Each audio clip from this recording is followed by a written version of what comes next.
입니다. 이것은 오늘날 중국이나 일본 등등에 있어서도 주자학의 정서를 이해하는데 대단히 요긴한 학문적인 업적으로 평가하고 있는 그런 책입니다. 엎치락뒤치락하던 당쟁으로 흔들리던 위기의 시절, 우암은 주자를 구원의 대상으로 삼아 이를 극복하고자 했다. 그 핵심 키워드는 명분이었다. 주자의 명분을 앞세웠던 송시열에게 예송 논쟁은 피할 수 없는 산이었다.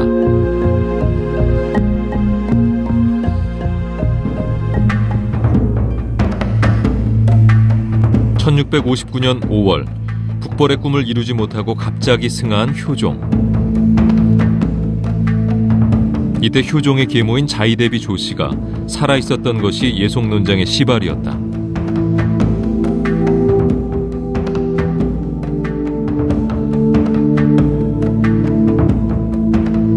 바로 이 자이대비가 효종의 국상의 상복을 몇 년 입어야 되는가를 둘러싸고 서인과 남인 간의 첨예한 논쟁이 벌어진다.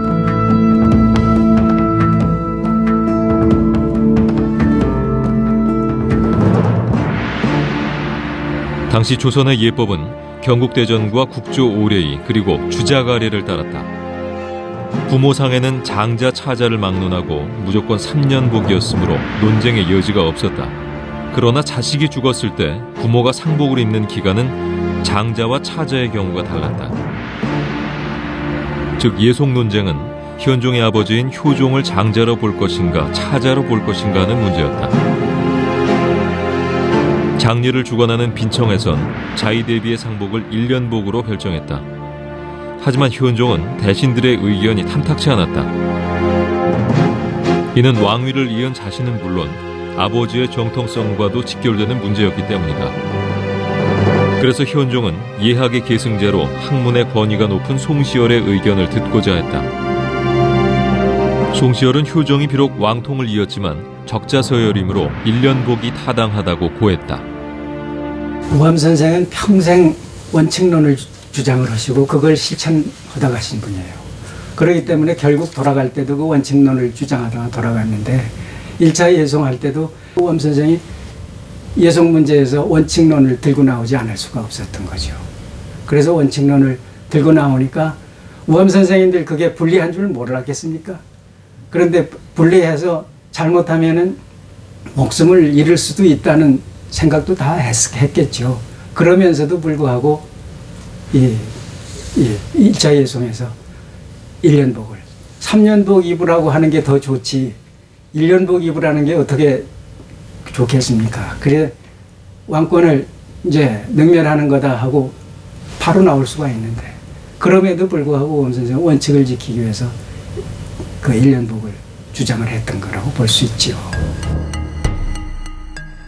당시 남인의 영수였던 미수 허목. 그는 효종이 비록 둘째지만 왕위를 계승했기 때문에 장자로 대우해야 한다고 주장했다. 이는 서인을 대표하는 송시열과는 반대되는 입장이었다. 이때 송시열이 근거로 든 것은 체의부정이었다. 비록 대를 이었어도 3년복을 입지 못하는 경우가 있는데 서자로서 대를 이은 경우라는 것이다. 효종은 둘째 아들이기 때문에 1년복을 입어야 한다.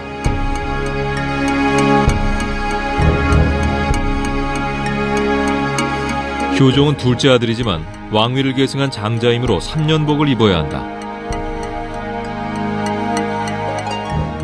체의부정이라고 그래가지고 이 채통은 이었지만은 정당하게 이은 건 아니다. 그래서 적장자가 아니기 때문에 중서자로 그 적장자 이외의 여러 아들 중에서 그 계통을 이었기 때문에 이거는 1년복만 입어도 된다 하는 데서 이건 그러니까 이 예송이 시작이 된 건데 우암을 그 적대시하는 세력들 중에서는 이거는 왕의 그 계승을 부정하는 거라고 그 생각할 수도 있으니까 이 주장을 한 거죠.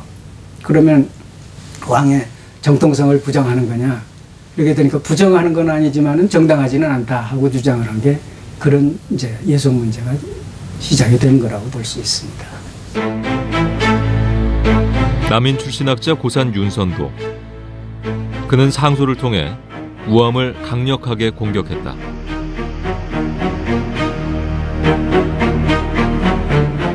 만약 효종이 장자가 아니라면 가짜 세자, 대리 황제라는 말인가? 송시열의 주장은 왕실의 종통을 어지럽히는 영모의 논리다.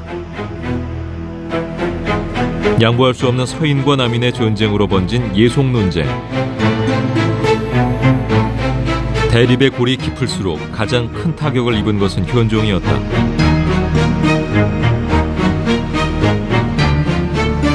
왕실의 권위에 치명적일 뿐 아니라 아버지의 정통성에 흠집을 낼 수 있는 상황이었기 때문이다.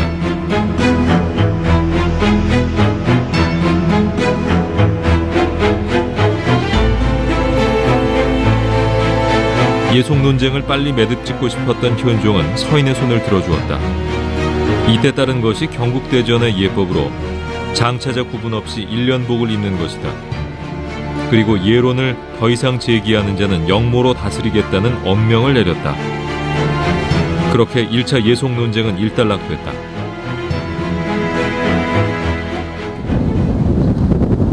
예속 논쟁이라는 거대한 바람이 지나가자 우암은 다시 낙향을 결심한다. 그가 은거한 곳은 충북 괴산 화양동.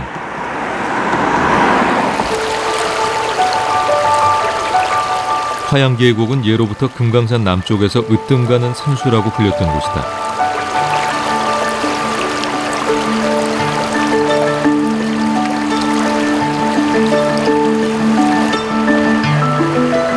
명성에 걸맞게 이곳은 바위와 숲, 계곡이 빚어내는 아름다운 경치를 자랑한다.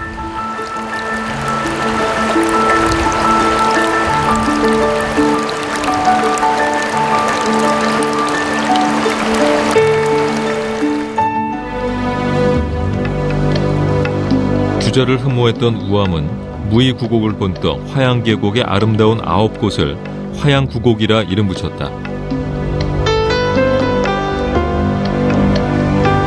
계곡을 따라 내려온 맑은 물이 못을 이루고 있는 제2곡 운영담. 구름의 그림자도 계곡 물속에 맑게 비친다는 뜻이다.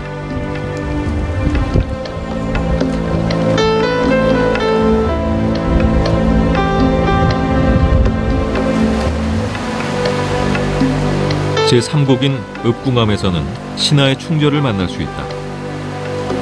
우암은 효종의 제삿날인 5월 4일이 되면 바위 위에 올라 북쪽을 바라보며 통곡하였다.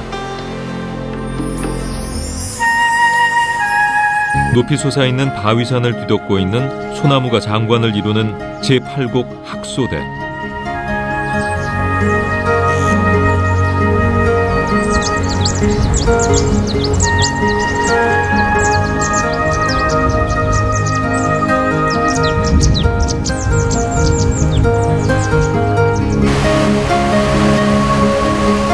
화양계곡의 아름다운 자연에서 우암은 당쟁으로 지친 몸과 마음을 정화할 수 있었을 것이다.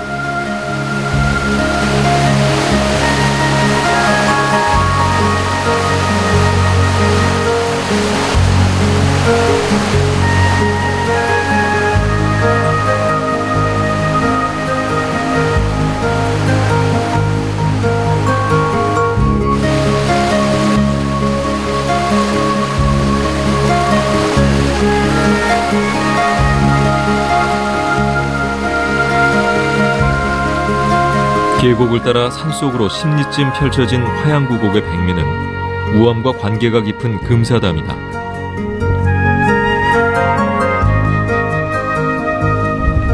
일곡에서 구곡 중에는 사곡인 금사담에 위치하고 있는 곳이기도 합니다.